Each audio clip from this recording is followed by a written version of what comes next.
Hello, जय हिंद दोस्तों। Sure 60 Gurukul defence academy में आपका स्वागत है। गौरव सर के गाइडेंस में श्योर 60 गुरुकुल एनडीए का ऑफलाइन और ऑनलाइन बैच लेके आ रहा है, जिसमें कि मैं आप लोगों को केमिस्ट्री टीच कर रहा हूं। और केमिस्ट्री में मैं आज आप लोगों का पहला क्लास ले रहा हूं, जो कि बिल्कुल बेसिक से एडवांस लेवल तक जाने वाली है। सबसे पहली बात, व्हाट इज केमिस्ट्री, केमिस्ट्री क्या है ये भी जानेंगे हम लोग। अभी बेटा आप लोग अपने माइंड में खुद देखो, क्लिक कर रहा है क्या? केमिस्ट्री क्या है? क्या क्लिक कर रहा है आपके माइंड में? क्या एक्चुअल में आप इस डेफिनेशन को पेन पेपर लेके लिख सकते हो अभी? तो कोई भी सब्जेक्ट पढ़ने से पहले उस सब्जेक्ट के डेफिनेशन, उस सब्जेक्ट के एक सर्कल के बारे में हमें पता होना चाहिए कि ये इस सब्जेक्ट के अंदर क्या क्या चीजें हमें बाउंड्री के अंदर पढ़नी है। केमिस्ट्री हमारे चारों तरफ है, लेकिन कहाँ कहाँ केमिस्ट्री का कौन सा कॉन्सेप्ट लग रहा है, ये चीजें जानना बहुत जरूरी है। ठीक है, तो चलिए हम स्टार्ट करते हैं। देखिए, ये हमारे गुरुकुल का टेलीग्राम चैनल है। इसको स्कैन करके आप चैनल पर जुड़ सकते हो, जहां से आप लोगों को न्यू अपडेट्स, बैचेज वगैरह की, साथ में आप लोगों को पीडीएफ वगैरह की भी अपडेट्स मिलेंगी। ठीक है, जहाँ पे लेक्चर्स वगैरह से रिलेटेड भी अपडेट्स मिलेंगी। ये सारी अपडेट के लिए आप यहाँ पर हमारे टेलीग्राम चैनल को क्या कर सकते हो? सब्सक्राइब कर सकते हो। चलिए, तो आपको ये स्कैनर है जिसको आपको स्कैन करना है और ज्वाइन हो जाना है। चलिए, व्हाट इज केमिस्ट्री, क्या है केमिस्ट्री? तो सिंपल वे में मैं आपको बता देता हूं। Chemistry is the branch of science, या कह सकते हो chemistry is the branch of physical science which deals study about the matter and its composition, structure, properties and energy interaction। ठीक है, तो केमिस्ट्री में बेसिकली हम लोग बात करते हैं यहाँ पर, chemistry the branch of science that deals with the study of matter and composition, structure, properties and transformation of matter, as well as energy changes associated with these transformation. जैसे कि कोई भी मैटर है अभी आपका, वो किसी दूसरी फॉर्म में चेंज हो रहा है, या मतलब कोई नया कंपाउंड बना रहा है, तो उसको बनाने के लिए क्या क्या उसके अंदर फिजिकल चेंजेस, केमिकल चेंजेस, या एनर्जी इंटरेक्शन कैसा हो रहा है, एनर्जी वो गेन कर रहा है या रिलीज कर रहा है, इन सारी चीज़ों की जो स्टडी होती है वही हमारी केमिस्ट्री बोली जाती है। वही क्या बोली जाती है? केमिस्ट्री। और सिंपल वे में कह सकते हो, study of molecule and atoms and it's transformation. ये बात जरूर बोलनी है। एटम और मॉलिक्यूल की स्टडी और इनके ट्रांसफॉर्मेशन को ही हम लोग केमिस्ट्री बोलते हैं। नेक्स्ट, यहाँ पर what substance are made up of, how they interact with each other, how they change during chemical reactions. तो केमिकल रिएक्शन के टाइम पर ये किस तरीके से चेंज होते हैं, क्या क्या यहाँ पर फिनोमेना होते हैं, इन सारी चीज़ों की जो स्टडी होती है वही केमिस्ट्री बोली जाती है। क्या बोली जाती है? Chemistry. For example, when wood burns और iron rust, chemistry explain what is happening at the molecular level. Molecular level पर क्या हो रहा होता है जब एक वुडन ब्लॉक को हम लोग बर्न करते हैं, तो उसके अंदर, जो वुडन के अंदर आपका जो हाइड्रोकार्बन्स हैं, ठीक है, वो जब बर्न होते हैं तो वो आपके हाइड्रोकार्बन्स, कार्बन जो होता है वो ऑक्सीजन के साथ रिएक्ट करके क्या बना रहा है। मतलब अब स्टडी कहाँ पे आ गई? एटम के लेवल पर। कहाँ पर आ गई? एटम के लेवल पर। अब ये कार्बन रिएक्ट करके आपका CO2 बना रहा है, और हाइड्रोजन जो है वो H2O बना रहा है। तो ये मॉलिक्यूलर लेवल स्टडी हो गई। तो इस तरीके की जो स्टडी है, केमिकल चेंजेस हैं, केमिकल लॉज हैं, इन सारी चीज़ों की जो स्टडी है वो हमारी केमिस्ट्री के अंदर आती है। और दूसरी बात, यहाँ पर एनर्जी इंटरेक्शन क्या हो रहा है जब आप वुडन ब्लॉक को बर्न कर रहे हो, तो वो आपका क्या बना रहा है, ये सारी चीज़ें भी आप स्टडी केमिस्ट्री के अंदर करते हो। ठीक है, तो अब इसके अंदर डेफिनेशन कोई भी जो होती है उसके अंदर कुछ कीवर्ड्स होते हैं, उन कीवर्ड्स को हम लोग देखेंगे। ठीक है, तो पहला कीवर्ड आपका क्या था यहाँ पर? कंपोजिशन। दूसरा स्ट्रक्चर, प्रॉपर्टीज, एनर्जी, मैटर। ठीक है, अब कंपोजिशन क्या होता है, स्ट्रक्चर, प्रॉपर्टी, एनर्जी, मैटर, इन सारी बातों को हम लोग डिटेल्ड देखेंगे। तो कंपोजिशन में, composition of matter refers to what a substance is made of and the relative amount of its components। ठीक है, जैसे कि आप लोगों का मैं एक एग्जांपल ले लेता हूं यहां पर। जैसे कि मान के चलिए आपका एक सबस्टेंस है H2O, ठीक है। अब ये H2O जब बन रहा है तो ये किस चीज के कॉम्बिनेशन से बन रहा है? H2O बन रहा है आपका हाइड्रोजन एंड ऑक्सीजन के कॉम्बिनेशन से। हाइड्रोजन एंड ऑक्सीजन के कॉम्बिनेशन से आपका क्या बन रहा है यहाँ पर? हाइड्रोजन और ऑक्सीजन के कॉम्बिनेशन से H2O बन रहा है। अब इसी कंपोजिशन से अगर आप देखने लग जाएं, H2O2 बन रहा है भाई, इसमें भी क्या है? हाइड्रोजन है एंड ऑक्सीजन है। तो यहां पर इनका जो कंपोजिशन है वो मैटर करता है कि कितने अमाउंट से या कितने अमाउंट के रेशियो से या किस कंपोनेंट के रेशियो से या एलिमेंट के रेशियो से हमारा क्या बन रहा है। तो H2O2 में अगर यहाँ देखा जाए तो 1:8 का कंपोजिशन है, और यहाँ अगर देखा जाए तो ये 1:16 1:16 का कंपोजिशन है। तो कोई भी एलिमेंट जो बनता है वहाँ पर इनका जो कॉम्बिनेशन होता है उसको हम लोग क्या बोलते हैं? एटम्स या एलिमेंट के कंपोजिशन को हम लोग यहाँ पर, या कॉम्बिनेशन को हम लोग यहाँ पर कंपोजिशन बोलते हैं। It tells us the percentage और ratio of the different constituents. तो यहाँ पर कंस्टिट्यूएंट्स का जो रेशियो है 1:8 है, और यहाँ 1:16, दोनों में हाइड्रोजन और ऑक्सीजन है। ठीक है, तो यहाँ तक आई होप क्लियर हुआ होगा आप लोगों को।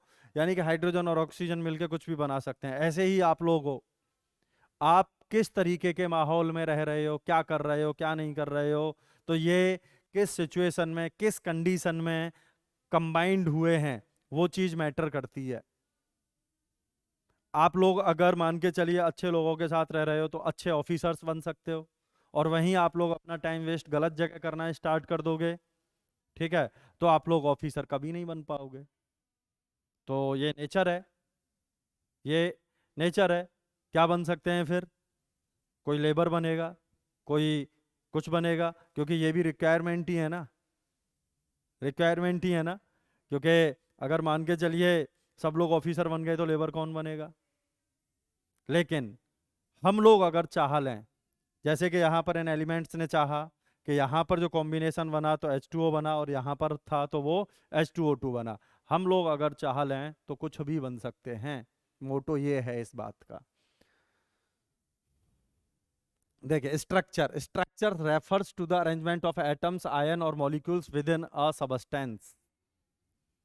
अब स्ट्रक्चर के बारे में यहां मैं बात कर रहा हूं। जैसे कि मैं बात करूं आप लोगों से, कार्बन है, ठीक है, कार्बन है। कार्बन के एलोट्रॉप्स आप लोगों ने देखा होगा, ग्रेफाइट भी है, दूसरा आपका यहां पर डायमंड भी है, तीसरा यहां पर आप लोगों का फुलरीन भी है। तो ये आप लोग देख रहे हो, ये अलग अलग क्यों है? सभी केवल प्योर कार्बन से बने हुए एलिमेंट्स हैं, और कुछ नहीं है इनमें कार्बन के अलावा। लेकिन ये ग्रेफाइट कहला रहा है, ये डायमंड कहला रहा है, ये फुलरिन कहला रहा है। क्यों कहला रहे हैं? क्योंकि इनके जो स्ट्रक्चर हैं वो डिफरेंट हैं। क्या हैं? डिफरेंट स्ट्रक्चर हैं। ग्रेफाइट का अलग होता है, डायमंड का अलग होता है, फ्लोरीन का अलग होता है। और ग्रेफाइट जो है वो नेचुरल अकरिंग फॉर्म मानी जाती है, और सबसे ज़्यादा हाईली स्टेबल फॉर्म है कार्बन की। इस पर मैंने आप लोगों को लास्ट क्लास में एक क्वेश्चन भी बताया था, तो ये भी आपको पता होगा कि आया हुआ क्वेश्चन है प्रीवियस ईयर, जो डिस्कस किया था आप लोगों के साथ। तो ये चीज़ें यहाँ पर किस पे डिपेंड करती हैं? स्ट्रक्चर पे। तो स्ट्रक्चर भी केमिस्ट्री के अंदर किस तरीके का है तो क्या बनेगा। अगर देखा जाए तो एलिमेंट बहुत कम है, लेकिन उनसे बहुत सारे हम लोग डिफरेंट डिफरेंट स्ट्रक्चर से डिफरेंट डिफरेंट टाइप के मटेरियल हम लोग बनाते हैं, डिफरेंट डिफरेंट कॉम्बिनेशंस करके हम लोग बनाते हैं। यही चीज़ें यहाँ पर ये आपको दिखाई दे रही हैं। ग्रेफाइट, डायमंड और फुलरीन जो हैं ये सब कार्बन के ही स्ट्रक्चर हैं। आज हम बस डेफिनेशन को ही डिटेल्ड पढ़ रहे हैं। अब इसके बाद देखिए प्रॉपर्टीज, किसकी बात हो रही है यहाँ पर? प्रॉपर्टीज की। अब देखिए, properties are the characteristic that can be observed और मेजर्ड। ठीक है, प्रॉपर्टीज क्या होती हैं जिनको हम लोग ऑब्जर्व कर सकते हैं और मेजर कर सकते हैं। मेजरेबल वही हमारी क्या होती हैं, प्रॉपर्टीज शो करती हैं। अब जैसे कि देखिए, अब कुछ बच्चे कह रहे होंगे कि भाई मेरे अंदर भी बहुत सारी प्रॉपर्टीज हैं जिनको मेजर नहीं किया जा सकता। मेरे दोस्त का और मेरा इस तरीके का लगाव है कि उस लगाव को या उस मोहब्बत को हम लोग बयां ही नहीं कर सकते, मेजर ही नहीं कर सकते। तो वो भी तो एक प्रॉपर्टीज है हमारी, ऐसे सोच रहे होंगे, लेकिन नहीं, वो मेजरेबल नहीं है, इसीलिए वो कंसीडर नहीं की जाएगी। देखिए, can be observe without changing the substance identity. Example, colour, density, melting point, boiling point, state, ये सारी क्या होती हैं, हमारी फिजिकल प्रॉपर्टीज हैं। ठीक है। और ये भी कह सकते हो जो प्रॉपर्टीज लुक्स और अपीयरेंस से हमें पता चलती हैं वो फिजिकल प्रॉपर्टीज के अंदर आते हैं। कोई चीज़ किस कलर की है वो किसके अंडर में आ गया, फिजिकल प्रॉपर्टीज में। Density, size, shape, melting point, boiling point, state, ये सारी चीज़ें किसके अंदर आती हैं, फिजिकल प्रॉपर्टीज के अंडर में आती हैं। नेक्स्ट देखिए, केमिकल प्रॉपर्टीज क्या होती हैं। बेसिकली केमिकल प्रॉपर्टीज की बात करें तो केमिकल प्रॉपर्टीज बेसिकली किसके साथ डील्स करती हैं, कैसे इनको हम लोग ऑब्जर्व करते हैं, वो आप लोगों को समझना है और देखना है। केमिकल प्रॉपर्टीज बेसिकली क्या होती हैं, देखिए आप लोग, केमिकल प्रॉपर्टीज बेसिकली हमारी होती हैं क्या, देखिए आप लोग। सबसे पहली चीज केमिकल प्रॉपर्टीज में अगर बात की जाए तो उनकी रिएक्टिविटी कैसी है, उनके रिएक्टिविटी के बेसिस पर हम लोग उनको ऑब्जर्व करते हैं। ठीक है। नेक्स्ट, यहाँ पर कौन कितना ज़्यादा रिएक्टिव है, कौन किसके साथ रिएक्ट करेगा, किसके साथ नहीं रिएक्ट करेगा, ये सारी चीज़ें उन सबस्टेंस की प्रॉपर्टीज को, केमिकल प्रॉपर्टीज को ही बताते हैं। किसको बताते हैं, केमिकल प्रॉपर्टीज को ही ये बताते हैं। नेक्स्ट यहाँ देखिए, जैसे कि आप लोगों ने देखा होगा ऑक्सीडेशन नंबर, कोऑर्डिनेशन नंबर, ठीक है, ये सारी चीज़ें केमिकल प्रॉपर्टीज को बताती हैं। रिएक्टिविटी हो गया, ऑक्सीडेशन नंबर और कोऑर्डिनेशन नंबर, और केमिकल चेंजेस। जो केमिकल चेंजेस होते हैं वो किसके बेसिस पर होते हैं, जिनके बेसिस से हम ऑब्जर्व करते हैं वो केमिकल प्रॉपर्टीज के बेसिस पर ही होते हैं। Next, mechanical properties. ठीक है। मैकेनिकल प्रॉपर्टीज जैसे chemical properties, physical properties, keyword पकड़ते चलना। फिजिकल प्रॉपर्टी हम लोग किसके बेसिस पर एनालिसिस कर रहे थे, लुक्स और अपीयरेंस के बेसिस पर। केमिकल प्रॉपर्टीज उसकी रिएक्टिविटी के बेसिस पर हम लोग पता कर रहे थे, कौन किसके साथ रिएक्ट करेगा तो क्या बनाएगा क्या नहीं बनाएगा, ये सारी चीज़ें। और इसके अलावा भी रिएक्ट करने के रेट के बारे में भी हम लोग बात कर सकते हैं। केमिकल काइनेटिक्स जो जिसको हम लोग बोलते हैं उसके बारे में भी बात करते हैं। तो मैकेनिकल प्रॉपर्टीज की यहाँ पर हम लोग अगर बात करें, किसकी बात करें, मैकेनिकल प्रॉपर्टीज। मैकेनिकल प्रॉपर्टीज वो होती हैं जिनको हम लोग फोर्स और मोशन के बेसिस पर एनालिसिस करते हैं। ठीक है। जैसे कि आप लोगों का सबसे पहले स्ट्रेंथ, इन चीज़ों में बहुत ज़्यादा डिटेल नहीं जाएंगे बट लेकिन फिर भी देखिए, क्योंकि फिजिक्स में ये चीज़ें आप लोगों को और डिटेल में पढ़ने को मिलेंगी। मैकेनिकल प्रॉपर्टी, स्ट्रेंथ क्या होती है आपकी, जब आप कोई फोर्स या लोड किसी भी सबस्टेंस के ऊपर अप्लाई करते हो तो उसकी जो उस फोर्स और प्रेशर को रजिस्ट करने की जो टेंडेंसी होती है उसी को हम लोग क्या बोलते हैं, स्ट्रेंथ बोलते हैं।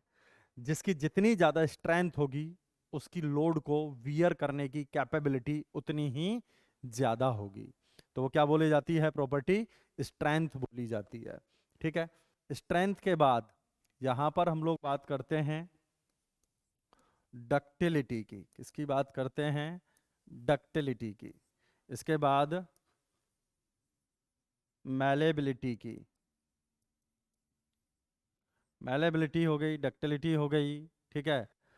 तो डक्टिलिटी बेसिकली आप लोगों की किससे रिलेटेड होती है, डक्टिलिटी की प्रॉपर्टी जो है ये कोई टेंसाइल लोड अप्लाई करके किसी भी मैटर को वायर में ड्रॉ करने की टेंडेंसी होती है। ठीक है।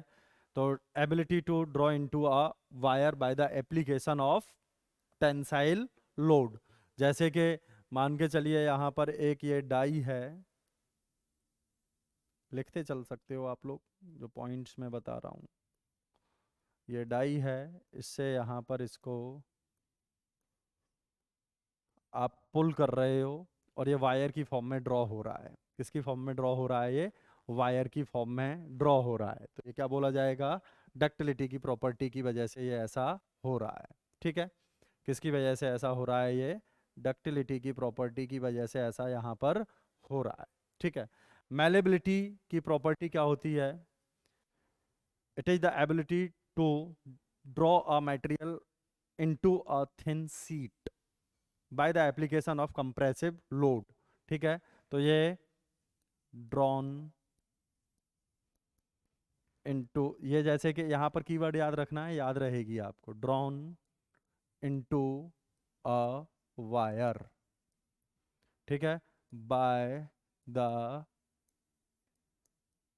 Application of tensile load. Tensile load मतलब जो खींच के लोड आप लोगों का अप्लाई होता है। ठीक है, टेंसाइल लोड।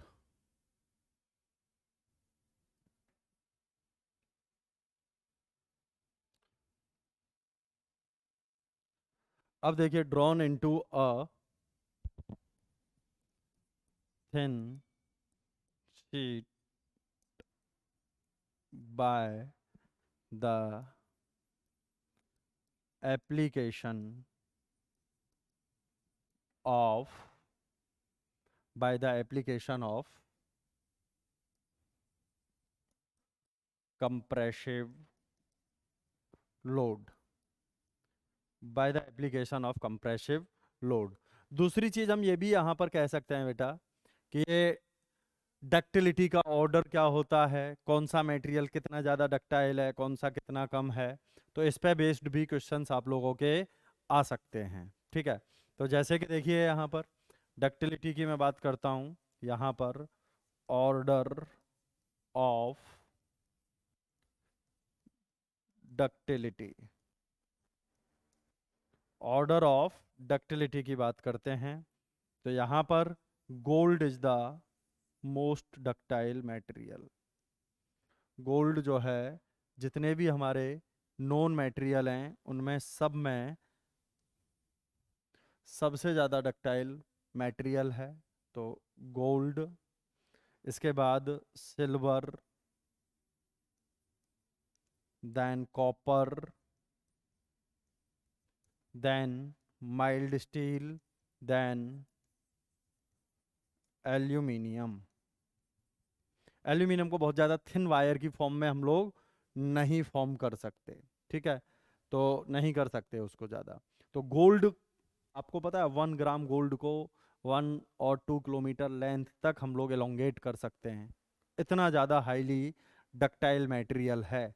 अब इसके बाद यहाँ पर ऑर्डर ऑफ मैलेबिलिटी की बात करें, ऑर्डर ऑफ मैलेबिलिटी की बात करें, तो मैलेबिलिटी में सबसे ज़्यादा गोल्ड मैलेबल भी सबसे ज़्यादा होता है, silver,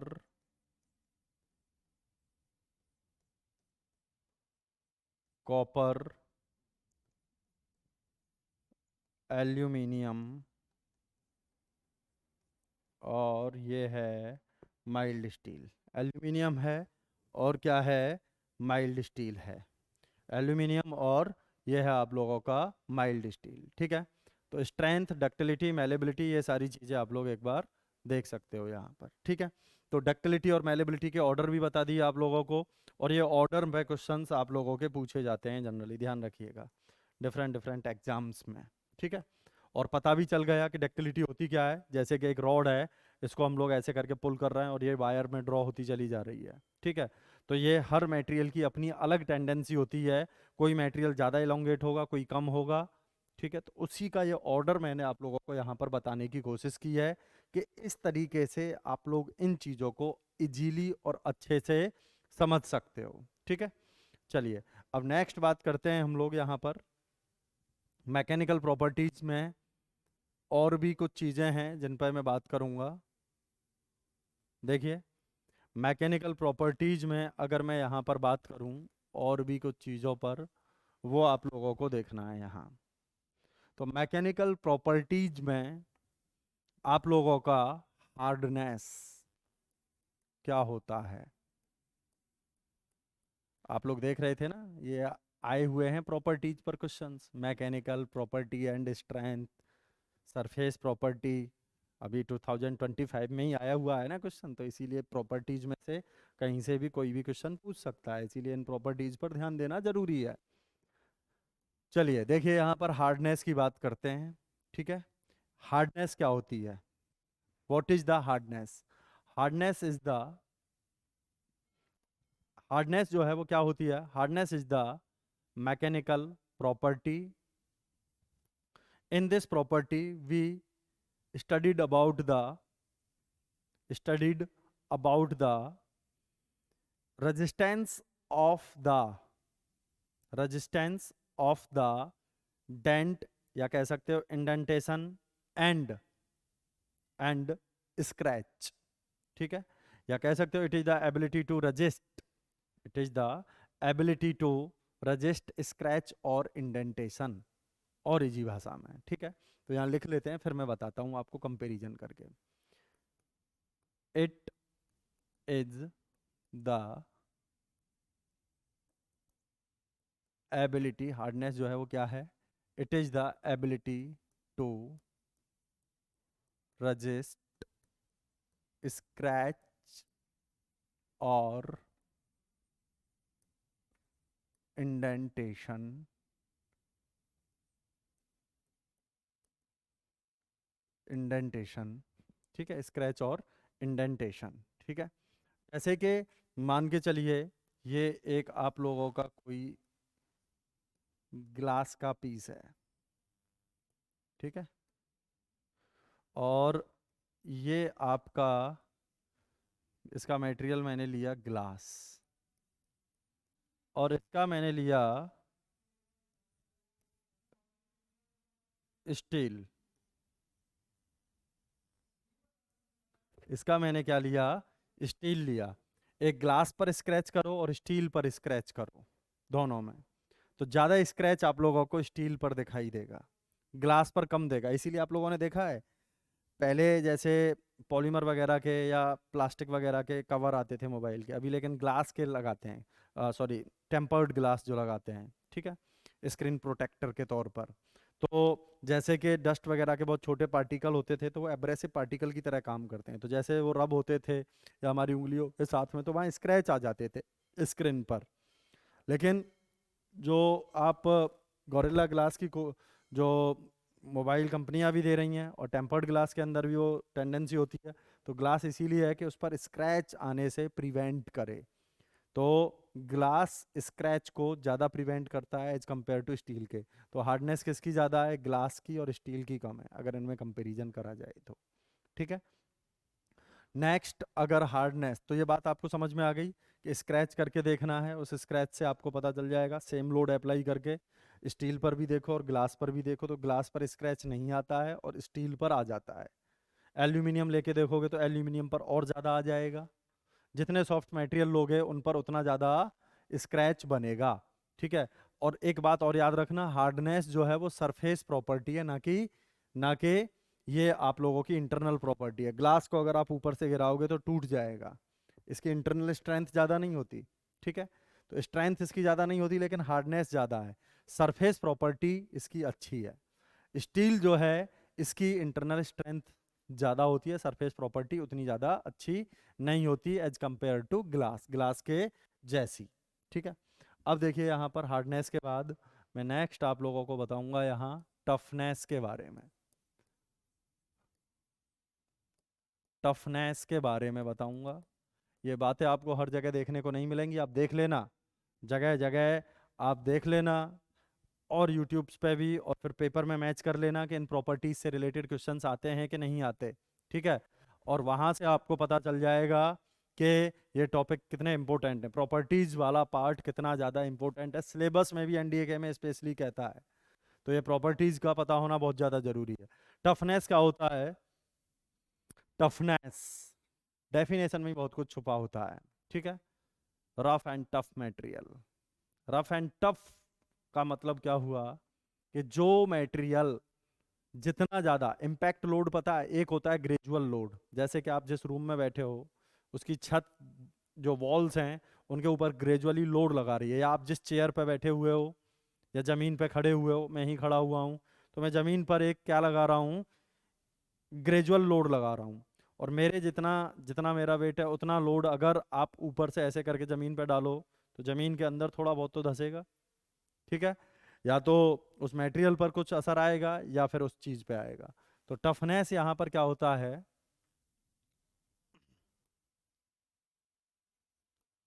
it is the tendency to withstand impact load. Impact load को विदस्टैंड करने की जो टेंडेंसी होती है, it is the tendency to withstand impact load. Impact load को विदस्टैंड करने की जो टेंडेंसी होती है वो क्या बोली जाती है, टफनेस बोली जाती है। क्या बोली जाती है वो, टफनेस। जैसे कि मान के चलो ये एक आपका यहाँ पर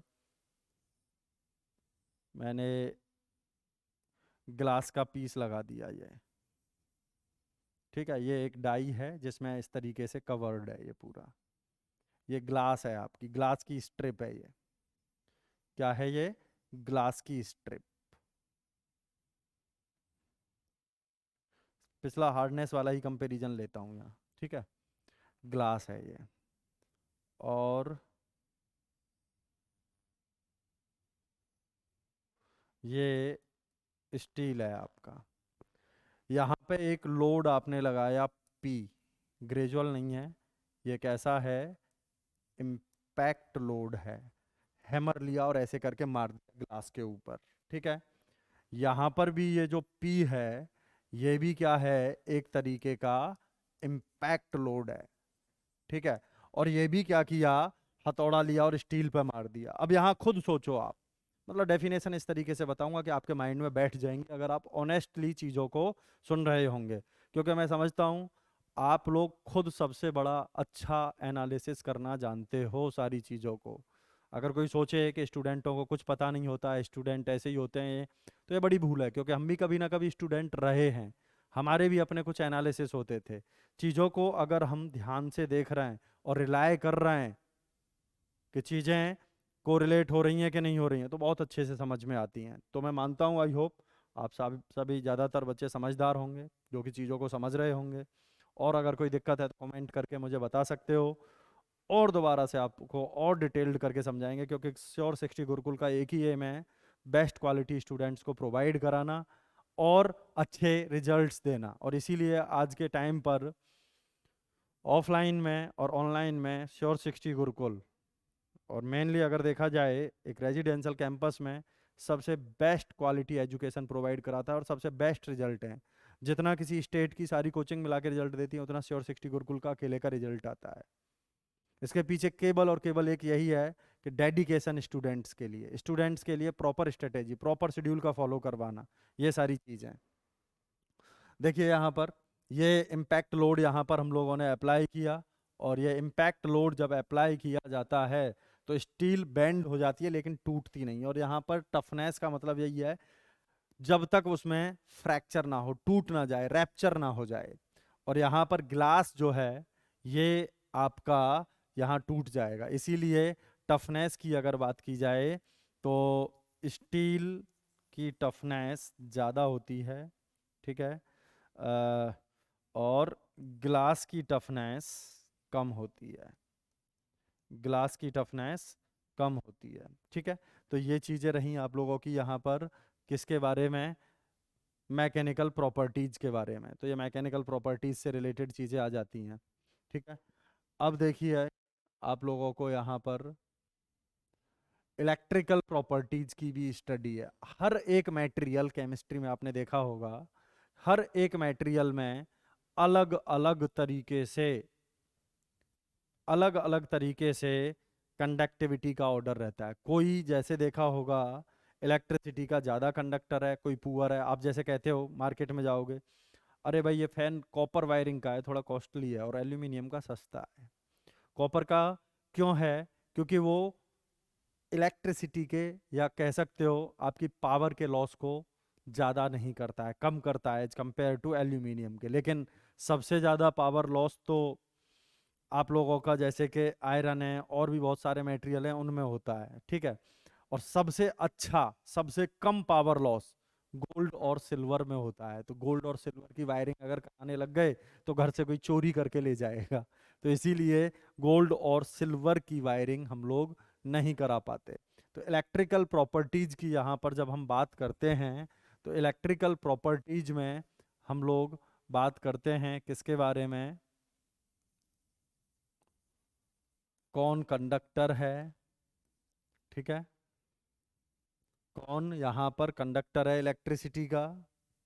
बात समझ में आ रही होगी। कौन सेमीकंडक्टर है, सेमीकंडक्टर्स भी होते हैं।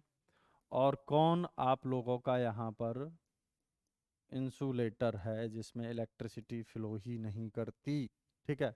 तो ये सारी चीज़ें हम लोग यहाँ पर इलेक्ट्रिकल प्रॉपर्टीज में देखते हैं। चलिए नेक्स्ट यहाँ पर हम लोग थर्मल प्रॉपर्टीज की बात करते हैं। थर्मल प्रॉपर्टीज में बेसिकली हम लोग किसके साथ डील करते हैं?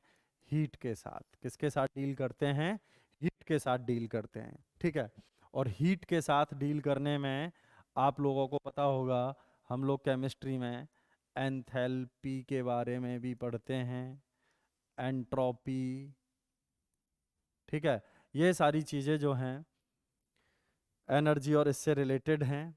वर्क वगैरह भी एक तरीके से एनर्जी, वर्क, हीट, ये वर्क और हीट मोड हैं एनर्जी ट्रांसफ़र के, ठीक है। तो कहाँ पर आपकी हीट ज़्यादा ट्रांसफ़र होगी, कहाँ पर कम होगी, ये सारी चीज़ें हम लोग यहाँ पर देखते हैं जनरली। तो यहाँ पर कौन सा मटेरियल कंपोजिशन करने पर या कॉम्बिनेशन करने पर या ब्रेक करने पर एनर्जी को गेन करते हैं या लूज करते हैं, इसकी भी बात होती है। तो यहाँ पर आप लोग किसके बारे में भी पढ़ोगे? Exothermic reaction. और नेक्स्ट क्या है? Endothermic reaction. एक्सोथर्मिक रिएक्शन और एंडोथर्मिक रिएक्शंस की हम लोग जनरली बात करते हैं। यहाँ पर किसकी बात करते हैं? एक्सोथर्मिक की और एंडोथर्मिक रिएक्शन की बात करते हैं। तो ये सब आप लोगों की मेनली क्या होती हैं? एक्सोथर्मिक रिएक्शन कौन सी होती है? जिसमें कि हीट आपकी रिलीज होती है, और एंडोथर्मिक वो होती है जिसमें हीट आपकी एब्जॉर्ब होती है। तो ये सारी चीज़ें हम लोग कहाँ पर पढ़ते हैं? बेसिकली ये थर्मल प्रॉपर्टीज़ में हम लोग चीज़ें जनरली देखते हैं, ठीक है। अभी आप लोगों का नेक्स्ट क्लास में हम लोग और भी बेसिक पार्ट स्टार्ट करेंगे, ठीक है। और भी बेसिक पार्ट स्टार्ट करेंगे जिसमें आप लोगों को देखना है। तो आज की क्लास के लिए थैंक यू। और आपको जो भी पार्ट में दिक्कत आए या जो भी चीज़ें हैं वो आप लोग मुझे बता सकते हो। नेक्स्ट क्लास में आगे और आप लोगों को चीज़ें देखने को मिलेंगी, जिसमें हम लोग एटम, मॉलिक्यूल और इसके बाद calculation of electron, proton, neutrons के बारे में बात करेंगे। Thank you so much and all the best. जय हिंद दोस्तों।